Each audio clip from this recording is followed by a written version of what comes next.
أعوذ بالله من الشيطان الرجيم. أعوذ بالله من الشيطان الرجيم. بسم الله الرحمن الرحيم. بسم الله الرحمن الرحيم. إن الله اشترى من المؤمنين أنفسهم وأموالهم بأن لهم الجنة يقاتلون في سبيل الله فيقتلون ويقتلون وعدا عليه حقا في التوراة والإنجيل والقرآن ومن أوفى بعهده من الله فاستبشروا ببيعكم الذي بايعتم به وذلك هو الفوز العظيم.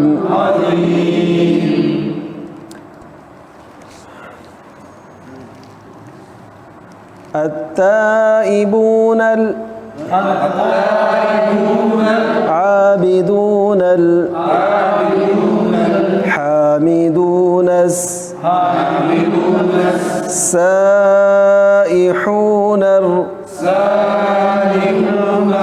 الراكعون الساجدون الآمرون بالمعروف والناهون عن المنكر والحافظون لحدود الله وبشر المؤمنين.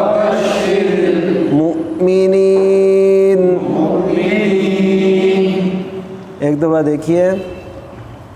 إن الله اشترى من المؤمنين أنفسهم وأموالهم بأن لهم الجنة يقاتلون في سبيل الله فيقتلون ويقتلون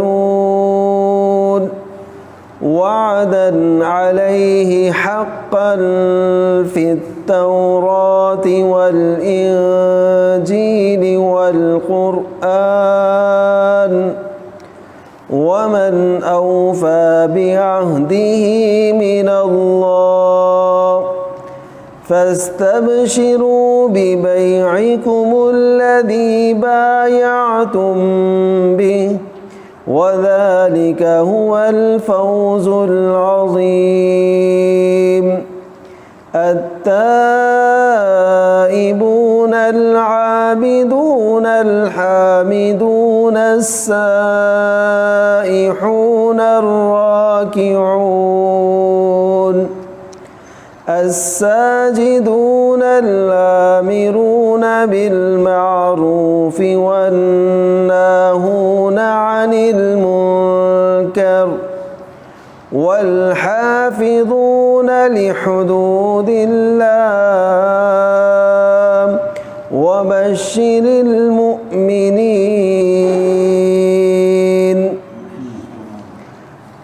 إن الله اشترى بے شک اللہ تعالیٰ نے خرید لیا من المؤمنین مومنوں سے انفسہم ان کی جانوں کو، واموالہم اور ان کے مالوں کو، بِأَنَّ لَهُمُ الْجَنَّةَ کہ اس کے عوض ان کے لیے جنت ہے، یقاتلون فی سبیل اللہ وہ قتال کرتے ہیں اللہ کے راستے میں، فیقتلون تو وہ قتل کرتے ہیں، ویقتلون اور شہادت سے سرفراز ہوتے ہیں، وعدن علیہ حقاً وعدہ ہے اس کا برحق، فی التوراتی تورات میں بھی، والانجیلی انجیل میں بھی، والقرآن اور قرآن مجید میں بھی، ومن اوفی بعہدہ اور جس نے پورا کیا اپنے عہد کو، من اللہ اللہ تعالیٰ سے کیے ہوئے، فاستبشروا ببیعکم الذی بایعتم بہ تو خوشخبری ہو یا بشارت لے لو اس تجارت کی جو تم نے کی، اللہ تعالیٰ سے جو تجارت کی ہے تو اس کی بشارت لے لو، وذالک هو الفوز العظیم اور یہ بہت ہی بڑی کامیابی ہے، التائبون وہ جو اہل ایمان ہیں جن سے اللہ تعالیٰ نے خریدا ہے، ان کی صفات کیا ہیں؟ التائبون وہ توبہ کرنے والے بھی ہیں، العابدون عبادت گزار ہیں، الحامدون حمد و ثنا کرنے والے ہیں، السائحون اس کے دو مطلب کیے گئے ہیں، ایک تو سائحون کا معنی روزے دار، ٹھیک ہے، اور ایک اس کا معنی کیا گیا ہے سیاحت۔ سیاحت کا معنی ہماری امت میں یعنی اس امت کے لیے جو خاص کیا گیا وہ ہے جہاد۔ وہ ایک روایت ہے تو ضعیف ہے کہ سیاحت امتی الجہاد، کہ میری امت کی سیاحت جہاد ہے، یعنی اور ان کو سیاحت کی ضرورت نہیں ہے، ان کا جو بھی سفر ہو یہ جہاد کے لیے ہو تو یہی ان کی سیاحت ہے۔ یہ ویسے حدیث ضعیف ہے، لیکن جو اس کا لفظی مادہ ہے وہ سیاحت سے ہے۔ اسی سے کئیوں نے یہ کہا جی ہمیں سیاحت کرنی چاہیے، سیر و سیاحت، تو وہ تو کرنے کا جواز تو ہے ہی، اس میں تو کوئی شک نہیں ہے، سیر و سیاحت کی جا سکتی ہے، لیکن اس لفظ سے استدلال کرنا یا قرآن مجید کی ان آیات سے استدلال کرنا کہ فسیحوا فی الارض کہ زمین میں چلو پھرو اور دیکھو کہ جھٹلانے والوں کا انجام کیا ہوا، تو اس سے اندازہ ہوتا ہے کہ قرآن مجید جس سیاحت کی یا سیر کی بات کرتا ہے نا، وہ سیاحت نہیں ہے جو ہم کہتے ہیں، وہ سیاحت ہے کہ لوگوں کے حالات دیکھے جائیں، ان کے نتائج دیکھے جائیں، ان کے ساتھ کیا بیتا، کیا ہوا، اور کیسے وہ قومیں تباہ ہوئیں، کیسے لٹیں، اور کیا کیا ان کے ساتھ حالات گزرے، یہ چیز دیکھنی چاہیے۔ تو یہ سیاحت کا مطلب اگر ہے تو ٹھیک ہے، تو جو عام سیر و سیاحت یہ دیکھنا دکھانا اور گھومنا پھرنا یہ جائز ہے۔ حضرت یوسف علیہ السلام کے بھائیوں نے بھی اپنے والد سیدنا یعقوب علیہ السلام سے یہی کہا تھا، ارسل معنا غدا یرتع ویلعب، کہ اس کو ہمارے ساتھ بھیجیے صبح، یہ وہاں پہ کھیلے کودے کھائے پیے ہیں۔ تو اس کا مطلب ہے یہ کوئی سیاحت بری چیز نہیں ہے، لیکن قرآن مجید کی ایسی آیات سے اس پہ استدلال کرنا کہ قرآن مجید اس کا حکم دے رہا ہے یا ترغیب دے رہا ہے، یہ ٹھیک نہیں ہے۔ تو سائحون کا صحیح معنی جو امام ابن کثیر نے بھی جس کو ترجیح دی ہے وہ ہے روزے دار، کہ اور ویسے بھی اگر ہم آیت کا سیاق و سباق دیکھیں تو ہمیں یہی اندازہ ہوتا ہے کہ یہ ایسی ہی صفات ہیں، جیسے توبہ کرنے والے، عبادت گزار، حمد کرنے والے اور روزے رکھنے والے، الراکعون رکوع کرنے والے، الساجدون سجدہ کرنے والے، الآمرون حکم دینے والے بالمعروف ہی بھلائی کا، والناہون عن المنکر، اور روکنے والے. یہ آمرون اور ناہون یہ کس سے ہے؟ ہاں امر، ہاں بالکل، امر بالمعروف جو ہم کہتے ہیں نا، اور نہی عن المنکر، تو یہ اسی کا اسم فاعل ہے. امر کا اسم فاعل ہے عامر، یعنی امر میں نے حکم، اور عامر میں نے حکم دینے والا. جو کہتے ہیں نا ہم یہ عامر ہے، کیا مطلب ہوتا ہے کہ وہ حکم ہی دیتا ہے، کسی سے مشاورت نہیں کرتا. جیسے نہیں امیر وہ ٹھیک، نہیں امیر بھی اسی سے ہے، امیر کا لفظ ہے وہ بھی اسی سے ہے، امر سے ہی ہے. جس کے سپرد کوئی معاملہ کیا گیا ہو وہ امیر ہے، لیکن عامر کا مطلب ہوتا ہے حکم دینے والا. تو اس کے مقابلے میں ناہون ہے، یعنی روکنے والا. تو ناہون ناہی کی جمع ہو گئی، ناہی میں نے روکنے والا، اور ناہون اس کی جمع ہوگی روکنے والے. تو دیکھ لیں اس سے پہلے بھی یہ صفت اہل ایمان کی بیان ہوئی جب منافقین کے مقابلے میں آئی تھی، وہ بالکل اس کے اپوزٹ منافقین کا کردار. تو اب یہاں بھی یہ صفت بیان کی جا رہی ہے کہ امر بالمعروف اور نہی عن المنکر. تو منکر کی وضاحت کیا ہے کہ وہ چیز جو شریعت کی نگاہ میں بری ہے، وہ چاہے ہم اس کو بہت اچھا سمجھتے ہوں، چاہے ہمارے معاشرے میں اس کو اچھی قدر کی نگاہ سے دیکھا جاتا ہو، چاہے وہ ہماری ضرورت کیوں نہ ہو، تو وہ جب منکر ہے تو منکر ہے جو شریعت کی نگاہ میں، کوئی بھی بری چیز، برا کام. تو والحافظون لحدود اللہ، اور حفاظت کرنے والے اللہ کی حدود کی، اللہ کی حدود کی حفاظت کرنے والے ہیں. یہ ایک بہت نا اہم بات ہے کہ اللہ کی حدود کی پاسداری کرنا، ان کی پامالی نہ ہونے دینا. حدود کا جب معاملہ آ جائے تو پھر یہ اس میں جو ہے نا پس و پیش نہ کرنا، اس کو اگنور نہ کرنا، بلکہ اس کو اہمیت دینا. نبی کریم صلی اللہ علیہ وسلم سے ایک دفعہ سیدنا اسامہ بن زید رضی اللہ تعالیٰ نے بات کی. وہ جب فتح مکہ کے موقع پہ ایک عورت سے چوری ہوئی تھی نا، فاطمہ بنت عبد الاسد، کئی اس کو اسد بھی کہتے ہیں، فاطمہ بنت اسد، لیکن پورا نام اس کا فاطمہ بنت عبد الاسد ہے. تو ان سے چوری ہوئی، ٹھیک ہے. تو ایک ڈلی تھی سونے کی، وہ کمبل میں لپٹی ہوئی تھی، وہ انہوں نے چرائی تھی. تو اب ان کے قبیلے کے لوگ آ گئے، بنو اسد، وہ کہنے لگے کہ جی اب ان کا ہاتھ کٹنا تھا، ان کو پتہ تھا کہ کٹے گا ہاتھ، ہاں جی چوری ثابت تھی. تو اب ان کے قبیلے کے لوگ آ گئے کہ حضرت اسامہ کے پاس. وہ کیوں آئے تھے؟ کیونکہ وہ جانتے تھے کہ نبی کریم صلی اللہ علیہ وسلم کو ان سے بڑا پیار ہے. تو انہوں نے کہا کہ ہم سفارش کرتے ہیں تو شاید اس کی وجہ سے ہاتھ نہ کٹے. تو یہ جب نبی کریم صلی اللہ علیہ وسلم کی خدمت میں حاضر ہوئے، سفارش کی، تو آپ نے فرمایا کہ اتشفع حدا من حدود اللہ، کیا تم اللہ تعالیٰ کی حدود میں سفارش کر رہے ہو مجھ سے؟ یعنی آپ نے کبھی بھی ایسا پسند نہیں کیا.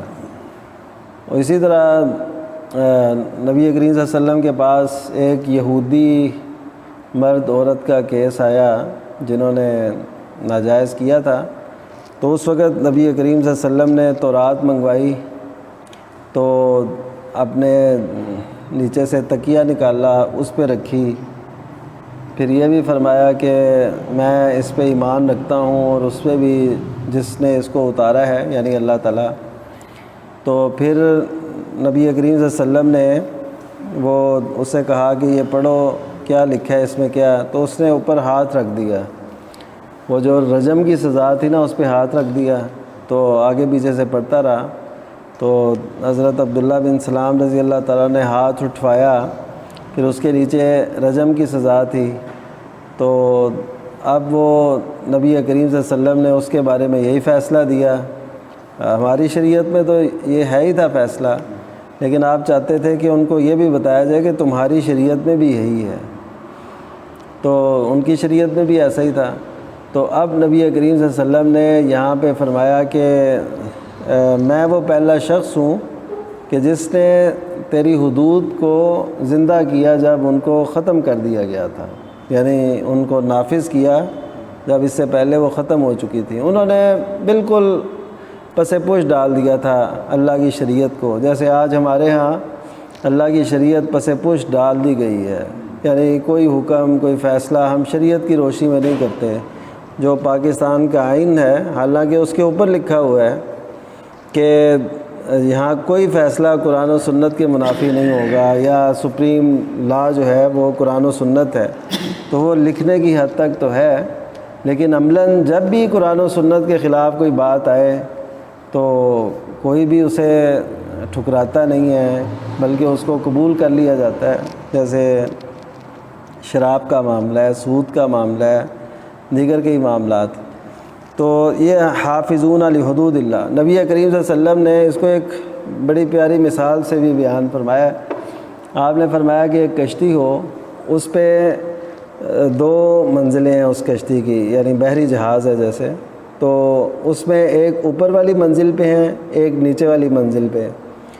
تو اب یہ مثال ہے ان لوگوں کی جو شریعت کی حدود کو پامال ہوتا دیکھ کر اور اس پہ کچھ نہیں کہتے۔ تو ایسے ہوا کہ جب اوپر والوں کو ضرورت پیش آئی پانی کی تو وہ نیچے آتے ہیں، تو نیچے سے وہ جو ہے نا کشتی توڑنی شروع کر دیتے ہیں کہ یہاں سے ہم پانی لے لیں۔ اب اگر نیچے والے ان کو نہیں روکیں گے، ٹھیک ہے، تو اس کا نتیجہ کیا نکلے گا؟ وہ یہ تو نہیں ہوگا کہ صرف اوپر والی منزل والے ڈوبیں گے، نیچے والے بھی ڈوبیں گے نا۔ ایک تو وہ روکا نہیں انہوں نے، یعنی پامال ہو رہی ہے شریعت تو انہوں نے روکا نہیں، کہتے ہیں کوئی بات نہیں دیکھی جائے گی، جو جہاں پہ لگا ہے اس کو لگا رہنے دو، یہ عام سا ایک محاورہ ہے۔ تو یہ نہیں دیکھنا یہ ہے کہ وہ غلط ہے تو اسے روکا جائے، وہ اس کی غلطی ہے تو اسے ٹوکا جائے۔ تو نبی صلی اللہ علیہ وسلم نے یہ مثال دے کے فرمایا کہ اس طرح تو تباہی ہے، دونوں کی تباہی ہوگی۔ وہ صرف وہ نہیں ڈوبیں گے جو کشتی کو توڑ رہے ہیں پانی نکالنے کے لیے، جب ہوگا تو وہ سب ہی ڈوبیں گے۔ تو اس سے یہ اندازہ ہوتا ہے کہ اللہ کی حدود کی حفاظت یہ مومنوں کی شان ہے، اس کو کسی بھی سطح پہ پامال نہ ہونے دیں، یعنی نقصان ہوتا ہے فائدہ ہوتا ہے جو بھی ہوتا ہے، تو اس کو یعنی قائم کرنا ہے، ان کو رائج کرنا ہے۔ تو آپ یہ نہ دیکھیے کہ ہمارے پاس تو کوئی ایسا نظام نہیں ہے، ہم کیسے حدود قائم کر سکتے ہیں۔ جس حد تک آپ ہیں گھر کی سطح پر ہیں، آپ بھی ایک مملکت کے وزیر اعظم ہیں، آپ کے گھر کی ریاست ہے، تو اس میں حدود کی پامالی نہ ہونے دیں، تو آپ سمجھے اپنا فریضہ پورا کر رہے ہیں۔ وبشر المؤمنین، تو ایسے مومنوں کو بشارت دے دیجیے۔ نبی کریم صلی اللہ علیہ وسلم سے فرمایا کہ آپ بشارت دیں۔ اللہ تعالیٰ خود بھی فرما سکتا ہے کہ بشرا للمؤمنین، کہ مومنوں کے لیے بشارت ہو، لیکن نبی کریم صلی اللہ علیہ وسلم کی زبان سے بشارت کا ایک علیحدہ ہی مزہ ہے کہ ایک خوشخبری کی بات ہو اور نبی کریم صلی اللہ علیہ وسلم کی زبان ہو اور اللہ تعالیٰ کی طرف سے حکم ہو، تو یہ کتنی جاندار ایک خوشخبری اور بشارت بنتی۔ تو یہ ان آیات میں فرمایا گیا۔ پہلی جو آیت مبارکہ ہے اس میں اللہ تعالیٰ نے جو لوگ اپنی جان کا نذرانہ اور مال کی قربانی اللہ کے حضور پیش کرتے ہیں ان کا تذکرہ کیا، اور مثال یہ دی ہے کہ اللہ تعالیٰ نے ان سے خریدا، یعنی خریدار اللہ تعالیٰ ہے۔ تو اللہ تعالیٰ کس کو خریدے گا؟ جو چیز بہت اچھی ہوگی، یعنی جب لوگوں کی نیت خالص ہو، اچھی ہو، تو اللہ تعالیٰ ان کا خود خریدار بن جاتا ہے۔ اور خریدی کس کے عوض ہے؟ جنت کے عوض۔ اور خریدا کیا ہے؟ مومنوں کی جانیں اور مال، یعنی جس چیز کی خریداری کی ہے وہ مومنوں کی جانیں ہیں، خریدنے والا اللہ تعالیٰ ہے، اور جس چیز کے عوض خریدا وہ ہے جنت۔ کتنا پیارا ایک سودا ہے۔ تو یہ اللہ تعالیٰ نے بیان فرمایا، اور صفت یہ بیان فرمائی کہ وہ اللہ کے راستے میں قتال کرتے ہیں۔ تو قتال کے مقاصد ایک تو مظلوموں کی مدد ہوتا ہے، ایک اعلاء کلمات اللہ ہوتا ہے کہ اللہ کے دین کی سربلندی، اور ایک ہوتا ہے اقدامی طور پہ، یعنی مملکت اور ریاست جو ہے اسلامی اس کی حدود کو بڑھانے کے لیے مقصد ہوتا ہے کہ اقدام کرنا، اقدامی جہاد۔ تو یہ تینوں صورتیں وہ قتال میں آتی ہیں۔ تو فیقتلون و یقتلون، تو وہ قتل بھی کرتے ہیں اور شہید بھی کیے جاتے ہیں۔ اس میں فرق کیا ہے؟ یقتلون اور یقتلون کوئی لفظی فرق ہے؟ یعنی اعراب کا فرق تو ہے نا؟ ہاں، صرف اعراب کا فرق ہے، ٹھیک ہے، باقی بظاہر دیکھ لیں آپ وہی ہے۔ تو پہلے کا معنی کیا ہے کہ وہ قتل کرتے ہیں، فیقتلون، ہاں تو شہید بھی کیے جاتے ہیں، ویقتلون اور شہید کیے جاتے ہیں۔ تو اس سے واضح ہوا کہ اس راہ میں پھر جانیں بھی جاتی ہیں، اور یہ اللہ تعالیٰ کے ہاں بڑا پسندیدہ وہ جان ہے جو اللہ تعالیٰ کے راستے میں لٹتی ہے۔ تو اس سے کترانا نہیں چاہیے۔ اس سے یہ ہوتا ہے کہ انسان اپنی زندگی کو بچا کے نا تو اس کو اور زیادہ کمزور کر دیتا ہے اپنے ایمان کو۔ وہ اقبال نے بھی کہا نا، تو بچا کے نہ رکھ اسے کہ تیرا آئینہ ہے وہ آئینہ، کہ شکستہ ہو تو عزیز تر ہے دکان آئینہ ساز میں۔ یعنی جب یہ ٹوٹتا ہے نا، یعنی شہید ہوتا ہے، تو اس کی پھر قدر اللہ تعالیٰ کے ہاں بہت زیادہ لگ جاتی ہے۔